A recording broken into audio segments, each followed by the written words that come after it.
Hello friends. तो आज की वीडियो में हम क्लास 10th का chapter number 4 quadratic equation start करने जा रहे हैं। इस पूरे जो चैप्टर है इसको मैंने 5 वीडियोस में जो है डिवाइड किया हुआ है।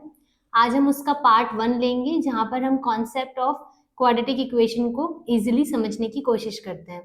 उसके बाद आने वाली वीडियोस में हम बात करने वाले हैं एक्सरसाइजेस की। लास्ट में कुछ इंपॉर्टेंट क्वेश्चंस जो है इसके साथ डिस्कस करूंगा। चलिए फिर शुरू करते हैं। पहले an equation of the form ax square plus bx plus c is equals to 0।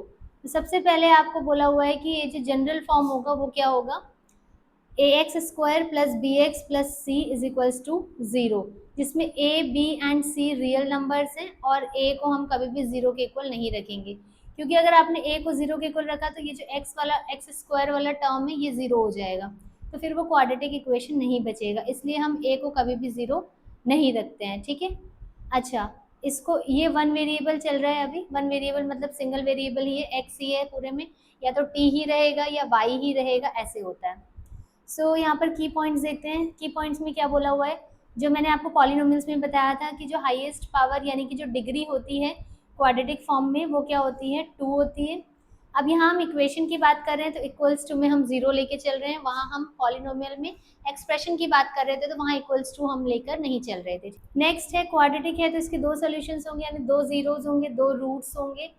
इसके बाद जनरल फॉर्म आपको बता रखा है, उसके बाद में बताया है कि हम 0 किसको बोलते हैं, रूट्स किसको बोलते हैं, वो सारी चीज़ें। ठीक है।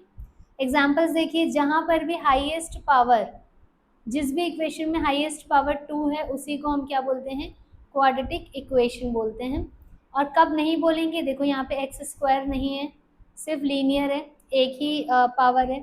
यहाँ पर क्यूब है लेकिन यहाँ पर, अब देखो यहाँ पे पावर 3 है लेकिन यहाँ पर 2 नहीं है करके इसको नहीं बोला है। तो यहाँ पर देखेंगे आप, यहाँ पर जो पावर है वो क्या है, माइनस में 2 दी हुई है। इसका मतलब यहाँ पर क्या, एक्स स्क्वायर का टर्म नहीं है, माइनस में 2 है, यानी कि ये अगर हम इसको डिनोमिनेटर में ले जाते हैं तो ये जो है एक्स स्क्वायर नहीं बनेगा, 1/x स्क्वायर बनेगा, तो इसलिए यहाँ पर क्वाड्रेटिक नहीं है। जैसे यहाँ पर भी आपको दिया हुआ है 1/x स्क्वायर, तो ये भी क्वाड्रेटिक नहीं होगा, क्योंकि जब ये ऊपर जाता है तो पावर माइनस में हो जाता है, ये x की पावर -2 हो जाएगा, इस वजह से ये क्वाड्रेटिक नहीं है। ठीक है। ऐसे ही अगर हम बात करते हैं, यहाँ पर एग्जाम्पल्स दिए हुए हैं कि कब हम क्वाड्रेटिक इक्वेशन को कहाँ यूज़ करते हैं। तो एक एग्जाम्पल दिया है यहाँ पर एक रेक्टेंगुलर गार्डन का, और यहाँ पर आपको लेंथ और ब्रेथ दी हुई है। जब हम इसका एरिया निकालते हैं तो वहाँ पे जो इक्वेशन बनती है उसको हम क्वाड्रेटिक इक्वेशन बोलते हैं। अब हमारे पास यहाँ पर देखिए, क्वाड्रेटिक इक्वेशन पहचानने के बाद हमें ये देखना होगा कि क्वाड्रेटिक इक्वेशन को सॉल्व कैसे किया जाता है। ठीक है। तो उसके बेसिकली 2 मेथड्स हैं जो इस चैप्टर में हमें सीखने हैं। पहला मेथड है फैक्टराइजेशन मेथड एंड दूसरा मेथड है आपका जो है क्वाड्रेटिक फॉर्मूला वाला। ठीक है। जो थर्ड मेथड होता है कंप्लीटिंग द स्क्वायर, वो मेथड आपके सिलेबस से रिलेटेड है, इस न्यू सिलेबस में वो चीज़ नहीं है। ठीक है। सो बेसिकली हमें 2 ही कॉन्सेप्ट पढ़ने हैं, एक है फैक्टराइजेशन मेथड एंड दूसरा है आपका क्वाड्रेटिक फॉर्मूला। तो एक एक करके देखते हैं। पहला मेथड हम ले रहे हैं फैक्टराइजेशन। सो फैक्टराइजेशन बिल्कुल वैसे ही है जैसे कि हम स्प्लिटिंग द मिडिल टर्म करते हैं, फैक्टर्स बनाते हैं, फिर उसको 0 के इक्वल रखते हैं, और जो x की वैल्यू आती है, क्योंकि क्वाड्रेटिक इक्वेशन है तो हर बार x की 2 वैल्यूज आएंगी। ठीक है।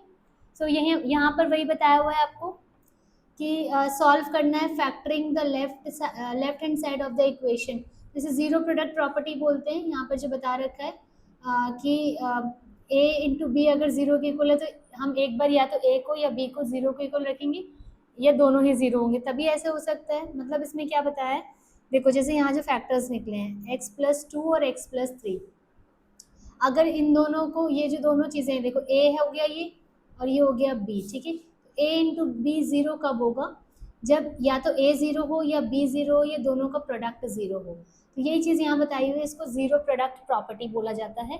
इसके अलावा अगर हमें यहाँ पर सॉल्व करना है तो यहाँ पर हम सबसे पहले फॉर्म देखेंगे कि क्वाड्रेटिक इक्वेशन का फॉर्म किस फॉर्म में दिया है, जनरल देखना है, जैसे कई बार रीअरेंज करना पड़ता है हमको।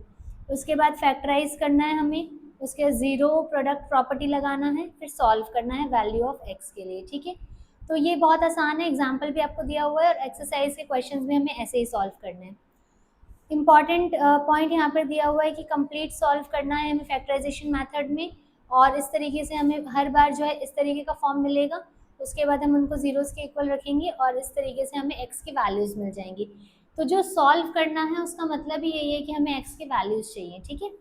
तो एग्जाम्पल देखिए, यहाँ पे स्प्लिटिंग द मिडिल टर्म लगाया है, यहाँ से ए और बी जो मैंने बताया आपको, एक्स की 2 वैल्यूज़ आई हैं, दोनों अलग अलग वैल्यूज़ आई है, यहाँ पर भी हाफ आया है और 3 आया है। तो ये जो सोल्यूशन है ये हमें एक्सरसाइज में करना है, वहाँ हम करेंगे, ठीक है। तो इसे आप अच्छे से रीड कर लीजिएगा, यही सारी चीज़ें यहाँ पर दी हुई हैं। सो क्वाड्रेटिक फॉर्मूला आपको दिया हुआ है, यहाँ पर इसको समझना है।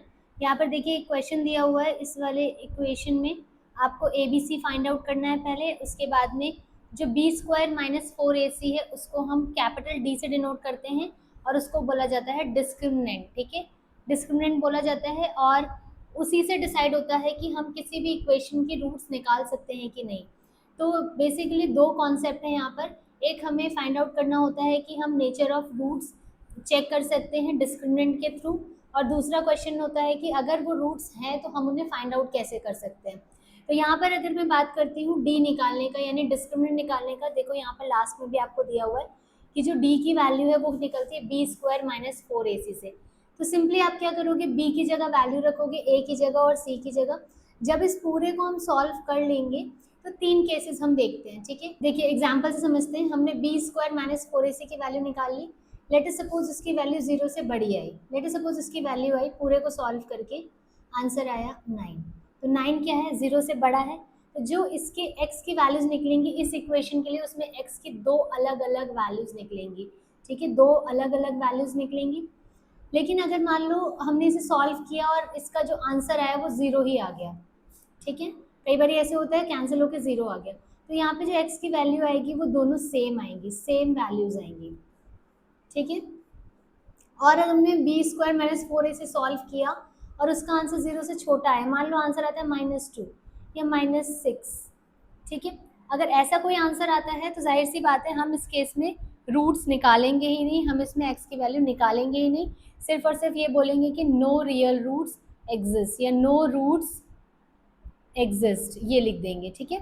तो जो हमारी एक्सरसाइज है उसमें देखना है, वहाँ पर हमसे पूछा गया है कि अगर नेचर ऑफ रूट्स निकालना होता है, सबसे पहले इस फॉर्मूला को लगाने से पहले आप क्या करेंगे, डी निकालेंगे। डी निकालने के बाद में उन तीनों कैटेगरीज में देखेंगे, नेचर जो बताया जा रहा है रूट्स का उसके अकॉर्डिंगली सॉल्व करेंगे।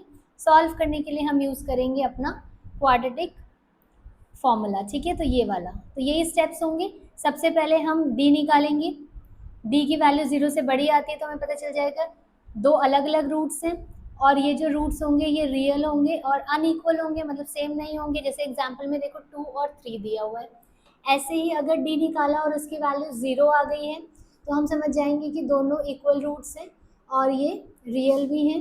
इसके बाद देखो आंसर क्या आ रहा है, रूट्स -2 एंड -2, दोनों सेम आंसर आया। और डी की वैल्यू अगर छोटी आ गई 0 से तो हम समझ जाएंगे कि ये कॉम्प्लेक्स सिस्टम में जा चुका है, रियल नंबर्स में नहीं है। तो यहाँ पे जो इसके रूट्स होंगे वो भी कॉम्प्लेक्स फॉर्म में चले गए, रियल नहीं है। तो यहाँ पर हम रूट्स को एज इट इज छोड़ देंगे और इसका कोई भी आंसर नहीं निकलेगा। तो बेसिकली यही है, नेचर ऑफ रूट्स समझना है हमें। उसके बाद अगर रूट्स मिलते हैं सॉल्व कौन से फॉर्मूले से करेंगे, क्वाड्रेटिक फॉर्मूले से, जो आपको 2 एग्जाम्पल से यहाँ पर सिखाया हुआ है। तो इसी सब चीज़ों को हम नेक्स्ट जो हमारी वीडियोज़ आने वाली है उसमें हम क्या करने वाले हैं, कवर। जो जो मेथड्स मैंने बताए हैं, जो जो कॉन्सेप्ट आज बताए हैं, वो सारे कॉन्सेप्ट्स को एक एक करके पार्ट वाइज हमने वीडियो में रखा है, उसमें आप समझ सकते हैं, ठीक है। तो अभी आप इसको प्रैक्टिस करते रहिए, इसको समझते रहिए, फॉर्मूले रिवाइज करते रहिए, और उसके बाद नेक्स्ट वीडियो में हम फिर क्वेश्चन स्टार्ट कर देंगे। इस चैप्टर के जो भी कॉन्सेप्ट थे मेन वो हमने आज डिस्कस किए हैं। अब न्यूमेरिकल्स की बारी है, तो नेक्स्ट वीडियो में मैं इसके न्यूमेरिकल्स लेकर आऊँगी, और तब तक के लिए आप कॉन्सेप्ट को रिवाइज करते रहिए। कोई भी परेशानी हो तो आप मुझसे पूछ सकते हैं। मिलते हैं नेक्स्ट वीडियो में। This is Shweta Sahu and thank you for watching.